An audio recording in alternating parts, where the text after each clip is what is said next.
When my biological parents and brother found me, I had just received the village's profit distribution money and was wearing my fuzzy slippers, intending to collect rent. The fake daughter claimed she would return everything that originally belonged to me, but every word carried a tone of grievance. So, my parents stated bluntly, "We have no feelings for you. Phoebe is the treasure in our hearts. Don't dream of taking anything away from her." My brother also said, "Phoebe is my only sister. You came from some gutter, so get back to it." But I live in Indian Creek Village in Miami. Who do I need to fight over things with? I was wandering around the village in the new red fuzzy slippers I bought from a small stall when I turned around and was knocked unconscious with a stick and shoved into a commercial vehicle. I thought I was being robbed, but the people inside told me they were my biological parents. "Kaylin, it's Mom." The middle-aged woman pointed to herself and then to the middle-aged man beside her, saying, "This is your dad." Then she pointed to the young man next to her. "That's your brother." I followed her gaze and finally saw the young girl being surrounded by the whole family. I was about to ask if that was my older sister when the atmosphere suddenly became awkward. I looked left and right, and finally, the girl couldn't hold back her tears. "Sister, I'm sorry. It's all my fault for stealing your happiness all these years. I will return it to you." I just replied with a simple, "Okay." But the three people who claimed to be my relatives immediately acted like they were facing an enemy, shielding the girl behind them. My father, Patrick Smith, said sternly, "Phoebe can't be blamed. When you went missing, your mother and I were heartbroken. We gradually recovered by adopting Phoebe." I was about to nod in understanding when my brother, John Smith, interrupted. "Although we've taken you back, don't dream of kicking Phoebe out of the Smith family home. Even though Phoebe isn't related to us by blood, the affection we've built up over the years can't be severed." He glanced at my rustic appearance contemptuously and continued, "Moreover, looking like this, you're not worthy of being the Smith family's daughter." My mother chimed in, That's right. I suppressed my feelings, remembering my grandfather's dying words. "If your biological parents find you, go back with them, or you'll be very lonely. If they are struggling, help them." I didn't feel lonely being by myself, but I decided to see what their life was like. If they were truly struggling, for the sake of giving birth to me, I would help them as Grandpa advised. So I tolerated the situation and followed them home. It was a terraced house, 3 floors, but each floor was tiny, smaller than the bathroom in my house. I couldn't help but sigh while looking around, my expression unconsciously showing a few traces of my feelings. Seeing this, Phoebe Smith thought I was jealous and proudly walked ahead to introduce it. "I bet you haven't seen a house this nice back in the countryside, have you? I heard that in the countryside, houses are all made of mud, and more importantly, they don't have toilets. You have to go outside. Just thinking about it scares me. You poor thing." John Smith sympathetically put his arm around her shoulder and sighed. Luckily, our Phoebe grew up in a spacious villa. My house genuinely does have a bathroom, but it's not smelly and is quite clean. I tried planting a small field behind my villa, so I built an extra toilet for convenient fertilization. Furthermore, my house is fully smart automated, with robots cleaning and watering the vegetables every day, so it not only doesn't smell, but also gives off a different fragrance each day based on my mood. Phoebe Smith still looked at me with contempt and said, "Do you just go to the toilet so casually? Once you're home, you must change your rural habits, or Mom and Dad and your brother won't be able to tolerate it." Patrick Smith beamed happily at his beloved adopted daughter, but when he turned to me, the smile instantly vanished. He said angrily, "Seeing you makes me lose my appetite. From now on, just eat in the kitchen." My mother also wiped the corner of her eye with a wronged expression. Raised like this, who would accept her if we introduced her for marriage? It's truly embarrassing. I don't even want to say this is my biological daughter. I endured it until I couldn't anymore. I mentally apologized to Grandpa and decided not to go inside. I pulled my arm away from them, intending to leave. Just then, my phone rang, and Mrs. Barba's voice was very loud because of her poor hearing. "Kaylin, Why are you taking so long to pay your debt? Are you gambling again? When I was little, the village was obsessed with marble betting games. I had no resistance to shiny things, which drove Mrs. Barbara, who had tirelessly cooked a feast, furious. She chased me around the village with a stick. Now that I'm older, Mrs. Barbara is also old and doesn't remember many new things, but she remembers the old ones clearly and manages them tightly. Last month, I ordered a global limited edition Aston Martin at the 4S dealership, and they called me to pay the remaining balance to pick up the car. Mrs. Barbara overheard and has been urging me to pay the debt every day. I smiled wryly, promised her I'd be right back after paying, and hung up. I was about to walk away when Phoebe Smith tightly grabbed my sleeve and asked contemptuously, "You still owe someone money?" John Smith was more shocked. "You gamble? How can a girl degrade herself to that extent?" Mrs. Mary scolded. "Gambling is unacceptable. Even if this house had mountains of gold and seas of silver, it wouldn't be enough for you to lose. How did I give birth to a daughter with so many debts?"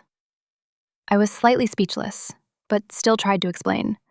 "Mom, I used the family money to buy a car. I'm just going to pay the remaining balance to pick it up. I'm not gambling." Regarding the old betting stories, I scratched my head, not knowing how to make them believe me. I didn't want to tell them about my foolish youth, so I just let them think what they wanted. I pulled my sleeve away, intending to leave, but Patrick Smith shouted, "Where do you think you're going now that you're home?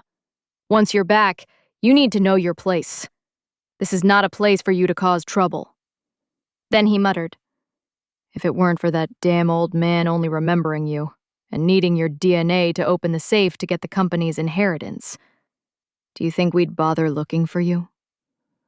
Although his voice was very low, I've had keen hearing since childhood and caught the words safe, DNA.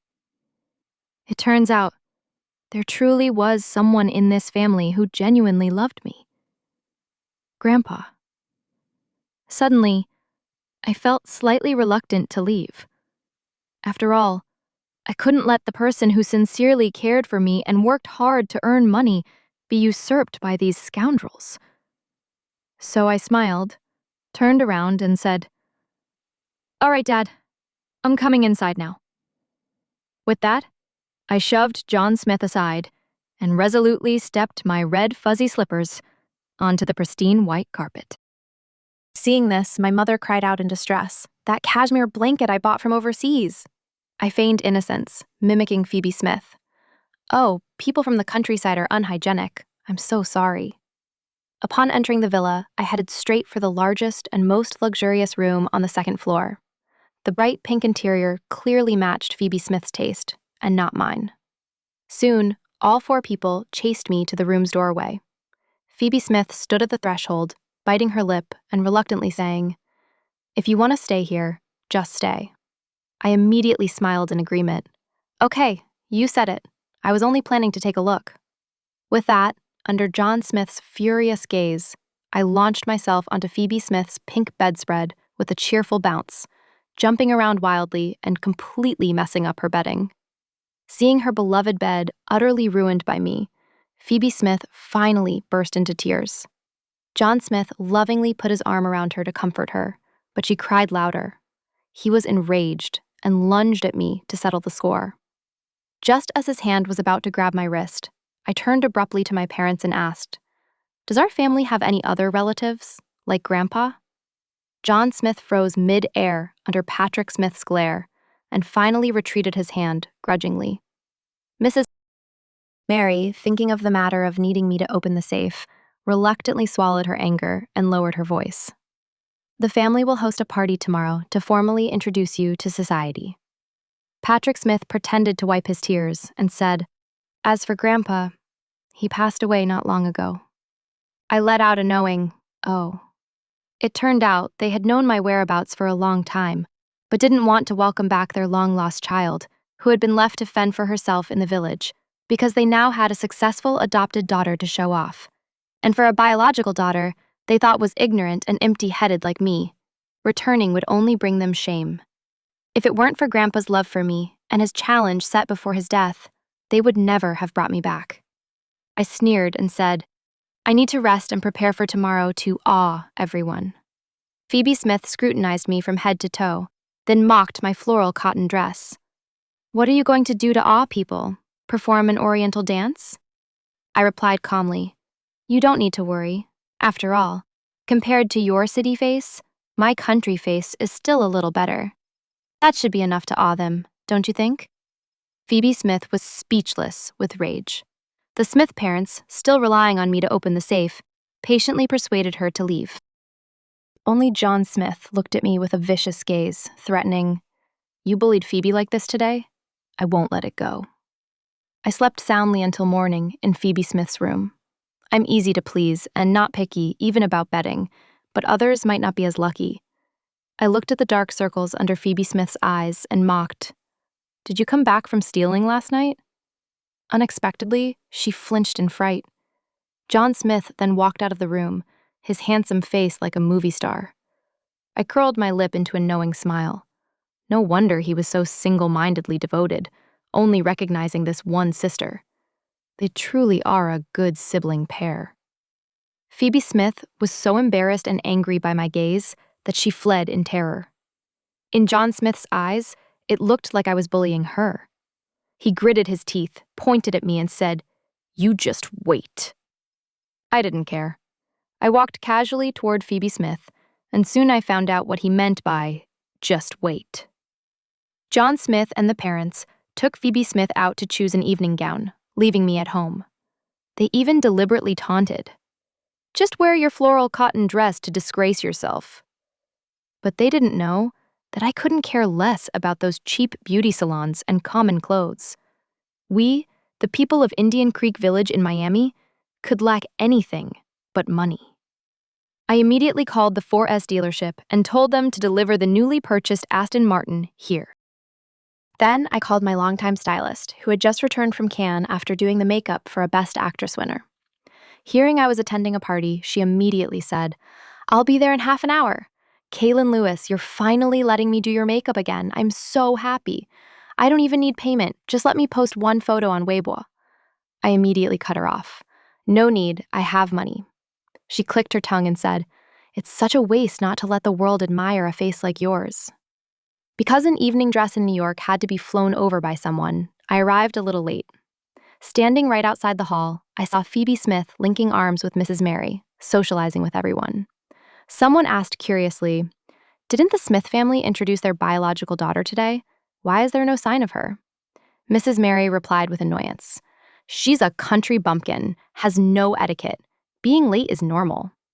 Phoebe Smith immediately acted filial and politely said, Please don't be angry, everyone. My sister was lost for many years and lacks a bit of upbringing, but I believe with proper guidance, she will change. She raised her wine glass and publicly apologized on my behalf, earning praise from everyone. Someone held Mrs. Mary's hand and said, Phoebe is so well behaved. If only she were your biological daughter, that would be wonderful. What a pity. I heard your biological daughter grew up in the countryside. How could she be well behaved? Even if she were my own, I wouldn't want to take her in. Mrs. Mary's expression worsened, while Phoebe Smith smiled contentedly. Someone joked, What does the girl look like? If she's pretty, she can still be fixed up. A marriage alliance wouldn't be a loss. Before the words were finished, John Smith saw me standing at the threshold and shouted regardless of the setting. You finally decided to show up? Don't you look at the time? You truly have no upbringing. I smiled coldly. Anyone who didn't know would think you were talking about your father. His face instantly darkened. Patrick Smith, who had just walked in, turned pale, and Mrs. Mary's face alternated between red and white, shaking with anger. Whispers started in the crowd. How can she talk to her brother like that? Truly no upbringing. She is indeed a country girl. Someone glanced at me scornfully. Look what she's wearing. All black. Does she think she's attending a funeral? She doesn't know how to dress for the occasion. However, that face is too beautiful. She looks very much like Mr. Smith's grandfather when he was young. But she looks too cold. After the crowd finished slandering me, Phoebe Smith straightened her back, walked over with a gentle demeanor, and said, "Sister, I forgot to remind you what to wear appropriately. I should have offered you my dress." John Smith quickly defended her. "Phoebe, don't take all the blame. She's a country bumpkin. Even if she wore your dress, she wouldn't have any class." My father also stepped forward and scolded. "We asked you to choose an evening gown, but you refused to go. Now you deliberately wear cheap clothes to embarrass us. Do you want the world to think your mother and I couldn't raise you properly?" Phoebe Smith lightly pulled at the Chanel dress she was wearing, smiling charmingly. I sneered and said, "A frog in a well can't know the vastness of the outside world. I don't blame you for being sheltered, but you eat what he ate, drink what he drank, and wear what he wore. Yet on the very first day after his death, you are showing off in red and green clothes. Does that still make you decent people?" My gaze swept across the crowd. Everyone here owed their status to the Smith group. They were all parasites, yet they dared to criticize me. The people who had mocked me earlier now didn't dare to meet my eyes. Only a young girl whispered to her mother, "Mom, that dress isn't cheap. It's a custom-made high-fashion piece from an extremely expensive and rare French brand. I heard that even the best actress couldn't borrow it for Cannes." The girl's mother, who had a loud voice, shouted, making everyone pay attention. "What?" All eyes instantly focused on the black, off-the-shoulder dress I was wearing. The girl was angry that her mother didn't believe her, so she immediately pulled out her phone to check and compare carefully. The woman stared at the picture and suddenly exclaimed, "I knew it! Impossible! Look here, the original doesn't have this butterfly embroidery." All eyes immediately focused on my waist, where a lifelike butterfly seemed about to spread its wings and fly away. Everyone collectively breathed a sigh of relief. A person who claimed to be my second aunt immediately sneered. "She's wearing a fake, and didn't even choose one that looks alike. A toad trying to become a swan. How could she succeed?" The people I had silenced earlier began to laugh mockingly again. "She's using the Smith grandfather as an excuse, but in reality, she doesn't have the ability to borrow an evening gown. If she were truly filial, why would she speak so rudely to her parents just now? She doesn't care about saving face at all. It's all an act." I arrogantly tilted my chin. The crowd became a noisy throng again. Phoebe Smith acted superior, stepped out, and said, "I apologize to everyone on my sister's behalf again. She was lost in a poor village for years, lacking food and clothing.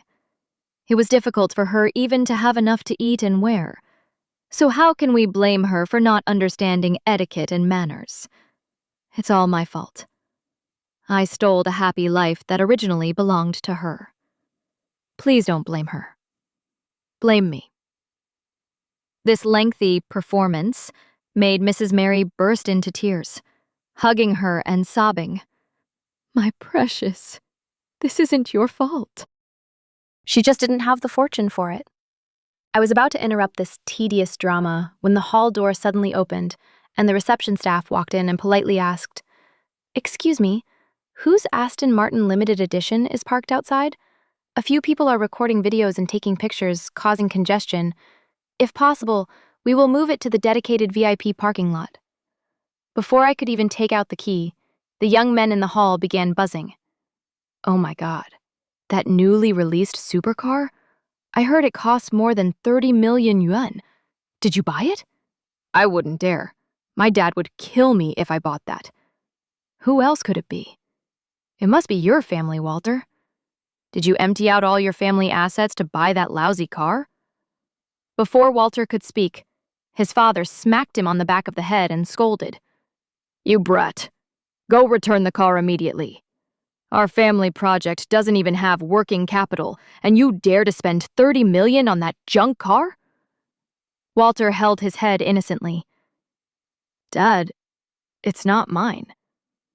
The young men whispered earlier, "If it's not him, Then who is it? Other than his family, only that family is here. Could it be her? Just as everyone was speculating, I managed to retrieve the key stuck in my pocket, handed it to the reception staff, and said, "It's mine. If those people want to take pictures, let them, as long as they don't bother anyone else." The staff respectfully accepted the key, bowed, and retreated. I swept my gaze over the dumbfounded crowd and mused, "It looks like I'll have to stay here for a while." An awkward silence spread throughout the hall. John Smith broke the silence with a cold sneer. "What do you know about cars? You just randomly claim it's yours. That's not the kind of ordinary car you see on the street." Phoebe Smith also chimed in. "Sister, I know you're afraid of being looked down upon, and you rented a fake dress. But you can't just claim a car. It would be so embarrassing if the staff couldn't open the car later. How can you even dare to tell a lie that's so easily exposed? Even if you spent money to rent a supercar, it's useless. People say that if you don't have the class, even if you wear a real bag, people will think it's fake." I glanced at the Hermes bag in her hand and smiled. "You're right, especially when you're actually carrying a fake one here." Phoebe Smith awkwardly hid the bag behind her back, but it was too late. The wealthy people around whispered, "I knew it. You have to order that model with 3 million yuan worth of other goods to get it. It turns out to be fake. How embarrassing." And she was exposed by the country bumpkin. But how does a country person know what a real Hermes looks like? Could that car truly be hers? Usually, when people rent supercars, they only rent one that costs a few million. Who would rent out a global limited edition?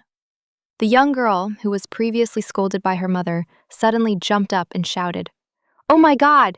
She's Kaylin Lewis! She's Kaylin Lewis!" Someone asked who Kaylin Lewis was. The girl held up her phone and explained, "The famous stylist I like often posts pictures of her finished work, from models to A-list celebrities, except for one person, Kaylin Lewis. Every time the stylist finishes working with Kaylin Lewis, she regrets not being able to post pictures of her face and can only take a picture from the waist down to post online. Those photos all have one thing in common. There's a lifelike embroidered butterfly on the waist of the dress. The stylist even said that the butterfly was personally embroidered by Kaylin Lewis, making it her unique symbol." The entire hall fell silent. Only Phoebe Smith lunged forward, trying to snatch the girl's phone, and yelled, "Impossible! She's a country bumpkin. How could she be Kaylin Lewis?" A few people echoed, "She was picked up and raised in the countryside when she was little. People in the village don't have money, do they?" I calmly asked, "Have any of you ever heard of the richest village in Florida, Indian Creek Village?" Some people didn't immediately recognize what Indian Creek meant, but a few others were wide-eyed with astonishment. Someone even pulled up an old video circulating online, showing piles of cash stacked like small mountains, with every villager smiling widely as they waited to receive their share of the money. People pointed out that in the video, a young girl helping an old man, whose youthful face looked very much like mine. At that time, an old man named Louis had taken me in. Now, even the Smith parents had to believe it, because I had only been missing for a short time back then, and my childhood appearance was easily recognizable. Phoebe Smith's face turned pale. She couldn't believe that the person she often scorned as a country bumpkin turned out to be unimaginably wealthy, not the rough, uneducated country woman she had criticized. I was a very well-educated young lady, proficient in music, chess, calligraphy, and painting. She looked at me, then at John Smith, with pleading eyes. John Smith immediately flared up, pushed through the crowd, snatched the phone from the girl's hand, and violently threw it to the ground, shattering it. A moment of silence enveloped the room. Someone still tried to mock. No matter what, she grew up in the countryside. She's newly rich, so her class doesn't show. But immediately, some people turned around and retorted, "If having money doesn't give you class, then what does?" Mrs. Mary put on a deceptively clever facade. "If the family that raised you is truly rich, then surely you don't need the small sum from the Smith family. Why don't you cooperate and open the safe so your father can quickly inherit the company? Patrick Smith chimed in, Exactly. I have a project I'm pursuing and time is running out. I looked at them, feeling little respect. Seeing that I had money and influence, they intended to use me, even though they had previously disowned me as if I were unrelated. I had heard enough of their lies and schemes, but now the truth was exposed. Anyone who continued to speak would be responsible for their own words. At this point, Patrick Smith added, Since you're so wealthy, you should also invest in this project when you're free. Don't say your father didn't think of you. I laughed coldly, thinking, Are these my biological parents? No familial affection, only self-interest in their eyes, and they want to use my money to elevate themselves. I curled my lip and replied, Does the word gullible happen to be written on my face? Patrick Smith's expression instantly darkened. Just as he was about to curse, Phoebe Smith quickly wrapped her arms around his arm, gently patting his chest and saying, Dad, Sister doesn't understand things. Don't be angry. Sister, Dad's heart condition isn't good. Don't make him angry. He's only worried about you. Mrs. Mary also chimed in. Don't waste words on this ungrateful person. The most important thing now is to open the safe first. Patrick Smith sneered and signaled for his assistant to bring the safe forward. Finally, the true purpose of today's party appeared. I looked at the safe and asked, Are you sure the inheritance documents inside are in your name? Patrick Smith's face was as black as the bottom of a pot.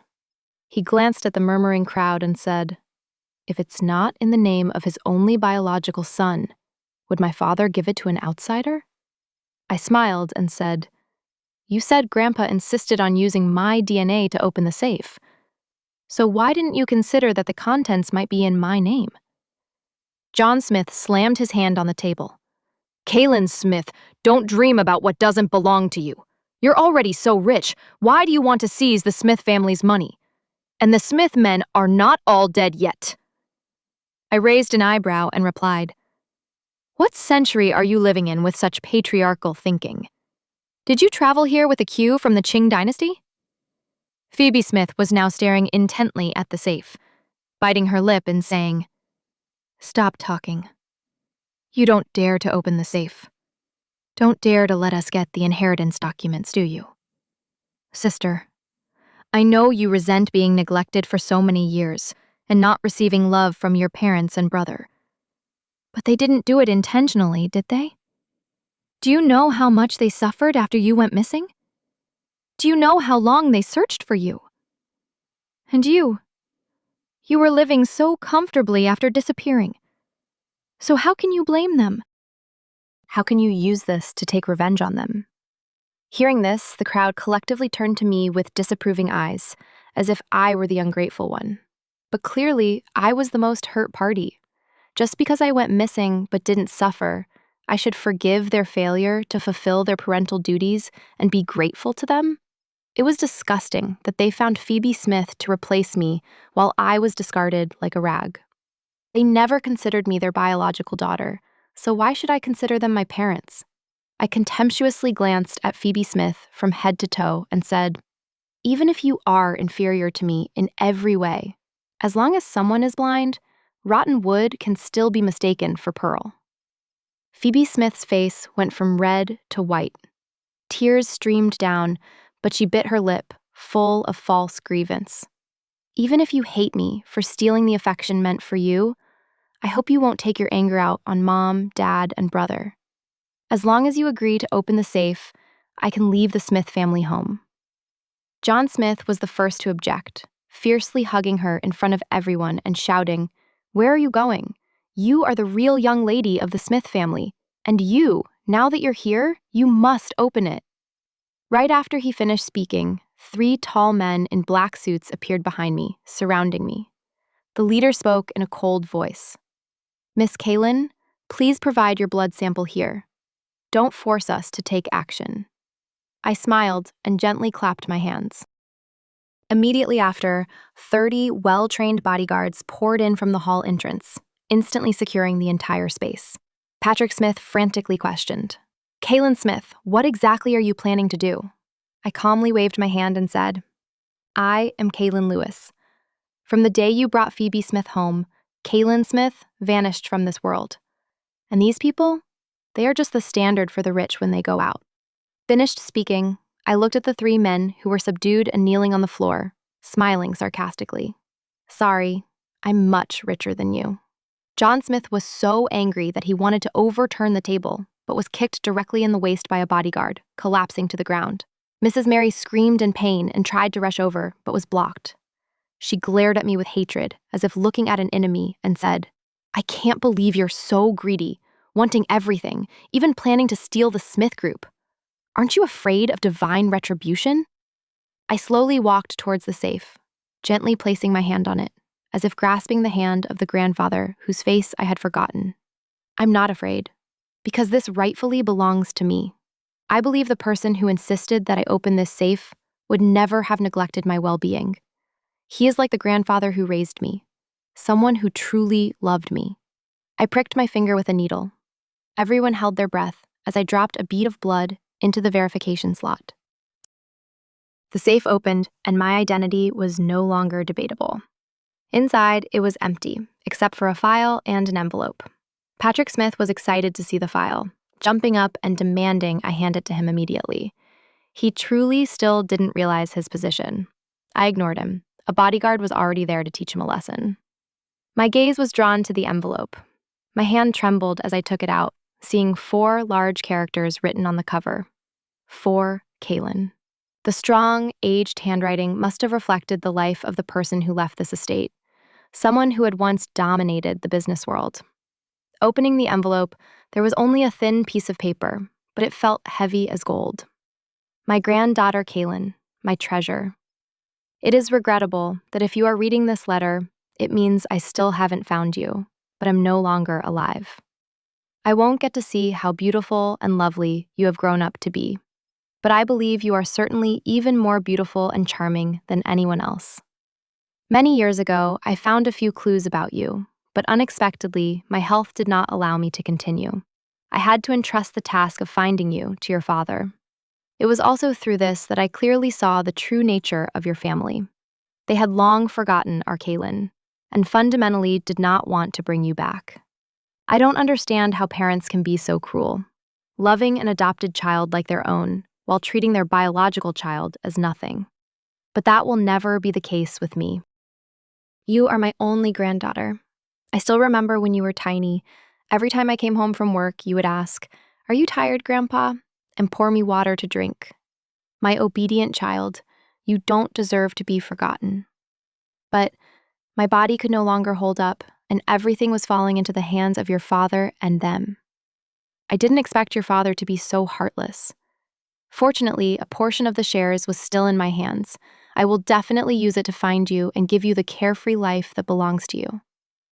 The file contains the share transfer documents. I don't know if you received a proper education, but in my will, I clearly stated that those shares would be transferred to your name. If you don't know how to manage the company, you can hand it over to a professional CEO or sell everything for cash. At least it will be enough for you to live comfortably for the rest of your life. As for your father's family assets, if they work diligently, it should be enough for a normal life. They are not good at business, but their greed is greater than the sea. I do not want my life's work to be destroyed by them. My dear child, I wish you peace, happiness, and freedom from worry. Reading to the end, I couldn't stop my tears from falling, soaking the paper. In the far corner, a kind old man seemed to be waving goodbye to me for the last time with his cane. Just for the question, "Are you tired, Grandpa?" and the glass of water all those years ago, he had held me in his heart and loved me for so many years. The Smith parents once said that affection only grows from living together, which is why they loved Phoebe Smith more. But this old man taught me that blood relatives might not love you, but they shouldn't cause harm. I didn't show them the letter, but I signaled for someone to open the file and project it onto the screen. It clearly stated the transfer of all shares to Kaylin Smith, not to Patrick Smith or John Smith. Patrick Smith couldn't believe it and collapsed to the floor, not forgetting to complain. That wretched old man. Was he senile before he died? Looking at his reaction, I suddenly wondered if there was any familial affection in his heart at all. Perhaps the affection he showed Phoebe Smith was only because she knew how to fawn and curry favor. The person he truly loved was only himself. Phoebe Smith also couldn't believe this scene. Her usual gentle image completely vanished. She rushed up like a lunatic, trying to overturn the projector and screaming, "Impossible! I sacrificed so much, and this is all I get? Impossible! The Smith group must be mine! It's mine!" Everyone stared in shock as she went mad, unable to believe this was the sweet Phoebe Smith they knew. I just smiled, looked at her, and asked, "What did you sacrifice? The price of sleeping with John Smith?" The hall erupted. The crowd murmured, looking back and forth between Phoebe Smith and John Smith. John Smith, being stared at, roared in anger, "You're slandering me. Do you have proof?" Phoebe Smith also regained a little sanity. If the affair with John Smith was exposed, she would be utterly ruined. She questioned in a trembling voice, "You have no evidence, so why are you always targeting me?" I smiled faintly and shook my head. "Phoebe, after today, do you still think I would go into battle without a sure victory? Do you know the saying? Money can buy anything in this world." Very quickly, someone plugged a USB drive into the projector. The screen switched from the file to a series of shocking photos. Phoebe Smith and John Smith kissing while walking, pictures of the two entering a hotel together, and even secretly taken photos of the two in bed. As the photos flashed by, someone suddenly shouted, "Oh my God, that's not John Smith, it's Patrick Smith." I was slightly surprised too. I had only instructed my assistant to investigate, and they were only sure about the illicit relationship between John Smith and Phoebe Smith. I hadn't expected photos of Patrick Smith and Phoebe Smith's affair to be included. I nodded. "Indeed, you're willing to put up a big capital." Phoebe Smith's face turned purple, while John Smith's eyes turned red like a rampaging wild beast. Mrs. Mary reacted first, screaming and rushing forward. She grabbed Phoebe Smith's hair, tugging hard and yelling, "Bitch! You seduced not only my son, but also my husband. I treated you like my own daughter, and you dared to treat me like this. We even signed adoption papers. This is incest.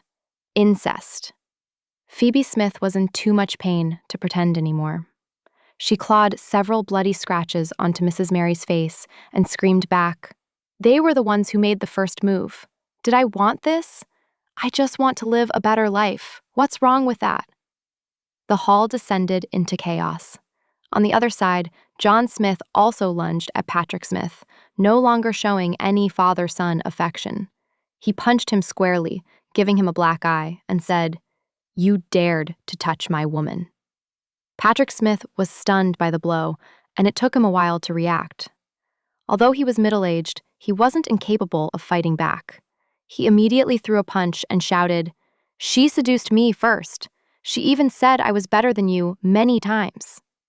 The father and son fiercely exchanged blows, punches, and kicks.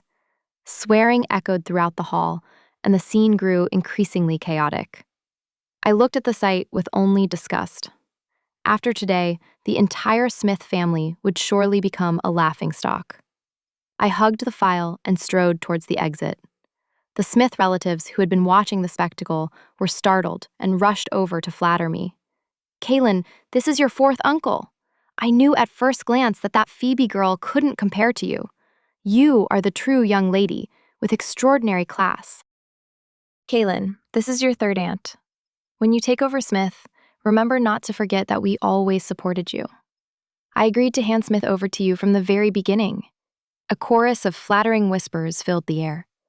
I simply waved my hand and said, "You opportunistic parasites should not dream of remaining in the corporation.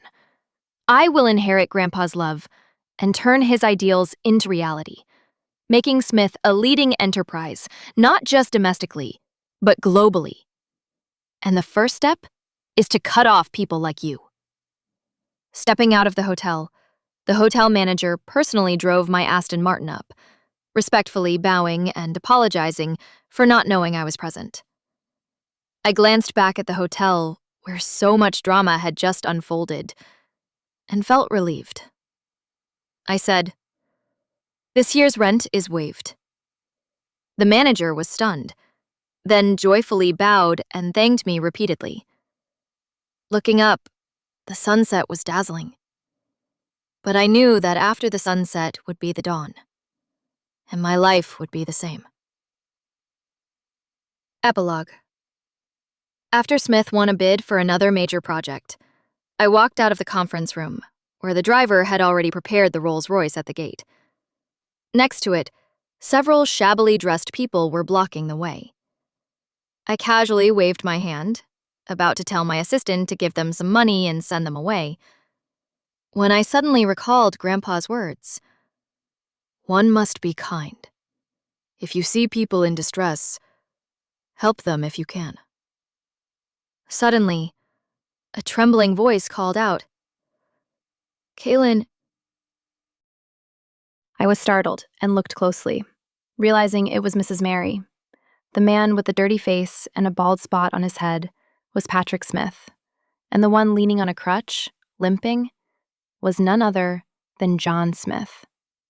Not seeing Phoebe Smith, I looked around, and Mrs. Mary quickly explained. That bitch Phoebe absconded with some of the money and jewelry after that incident and ran off with a man. But I heard that man eventually sold her into a dirty place overseas. It turned out that after Phoebe Smith left, the Smith family still had some assets. However, Patrick Smith insisted on investing everything into the project he believed in, even mortgaging the house and taking out high-interest loans. As a result, it was a scam. All the money was stolen, and the Smith family was left penniless. The creditors came to their door and broke John Smith's leg.